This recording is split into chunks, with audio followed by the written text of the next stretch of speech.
Gold trusted gold buyers తాకట్టులో ఉన్న బంగారాన్ని విడిపించి ఈ రోజు ఉన్న మార్కెట్ ధరకే కొనబడును. మరిన్ని వివరాలకు సంప్రదించండి 7771077720. డబ్బు కావాలంటే గత ప్రభుత్వం చేసిన విధ్వంసక పరిపాలన మనం చూసాం. 5 సంవత్సరాలు కనీసం పట్టణాన్ని కానీ స్టేట్ ని కానీ పట్టించుకొని పరిపాలన చేసిన తర్వాత ఒక చెప్పడం మట్టి కూడా వేయని గోతుల్లో మనం తిరిగాం.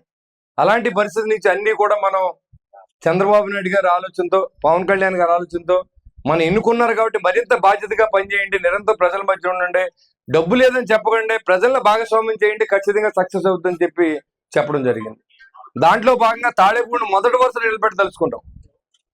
ఫస్ట్ తాడేపూడిలోనే మా ఊరు ఉండాలనే ఆలోచనతో పనిచేస్తాను నేను. ఇవాళ ఎవరు ఏమనుకున్నా దేని గురించి భయపడవలసిన అవసరం లేదు, దేని గురించి లెక్క చేయవలసిన అవసరం లేదు. నేను కొంతమంది పెద్దలు మాట్లాడుతూ ఉన్నారు.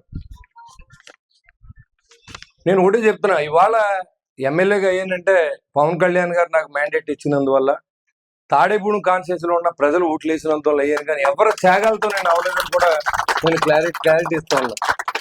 పార్టీలు 3 పార్టీలు కలిసి నరేంద్ర మోడీ గారు, పవన్ కళ్యాణ్ గారు, చంద్రబాబు నాయుడు ఆశయంతో నాకు టికెట్ వచ్చింది.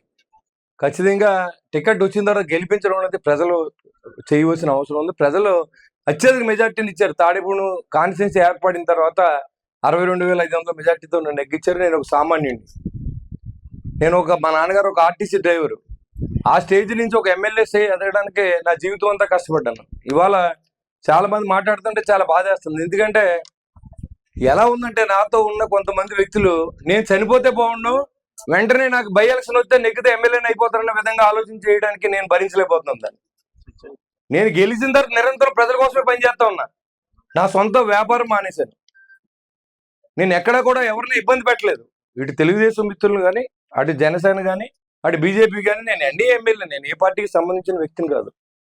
ఇన్ని జరుగుతూ ఉంటాయి. ఓ పక్కన అధికారుల్ని సమన్వయంతో పనిచేయించాలి అంటే ఓ పక్కన అధికారులను బెదిరిస్తారు.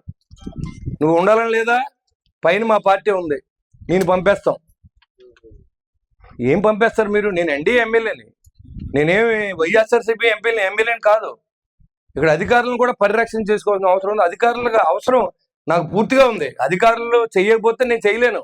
ఇక్కడ చేయమని కమిషనర్ ఆదేశిస్తే కమిషనర్ ఇవన్నీ చేయించాడు. ఇది చేయమని అనిల్ వీళ్ళంతా ఉండి రాత్రానిగా పాలన ఇక్కడ కొంతమంది కూర్చొని టీలు ఒకరు పెట్టి, కాఫీలు ఒకరు పెట్టి, గవర్నమెంట్ డబ్బులు ఇవ్వకుండా ఇది అభివృద్ధి చేస్తూ ఉంటే విమర్శలు చేసేవాళ్ళకి చెప్తున్నాను. నేను ఎప్పుడు చనిపోతానో నాకు తెలియదు, కానీ చనిపోయినప్పుడు మీరు ఖచ్చితంగా ఎమ్మెల్యే అవ్వాలని నేను కోరుకుంటున్నాను. నేను ఉండగానే చనిపోవాలని కోరుకోవద్దని చెప్పి కూడా మీకు తెలియజేస్తాను. ఎందుకంటే అది అన్యాయం. అది నా సర్వస్వం. నేను ఒక సామాన్యుడిని మీ ముందు నిలబడి స్థాయికి ఎదగడానికి భగవంతుడు నేను చేసిన వ్యాపారాలకు కలిసి వచ్చి నేను ఎక్కడో సంపాదించాను. ఏది రోడ్లు కూడా తిరిగాను. దాదాపు 30 లక్షల కిలోమీటర్ రోడ్డు జర్నీ చేశాను ఈ పరిస్థితి రావడానికి. నాకు ఎవరు ఊరిని అయేసితంగా ఇవ్వలేదు, ఎవరిని చందా కూడా అడగలేదు ఎలక్షన్ లో. మరిన్ని వీడియోస్ కోసం ఛానల్ ని సబ్స్క్రైబ్ చేయండి. లేటెస్ట్ అప్డేట్స్ కోసం వాట్సాప్ ఛానల్ ని ఫాలో అవ్వండి. ఆ లింక్ డిస్క్రిప్షన్ లో ఉంది.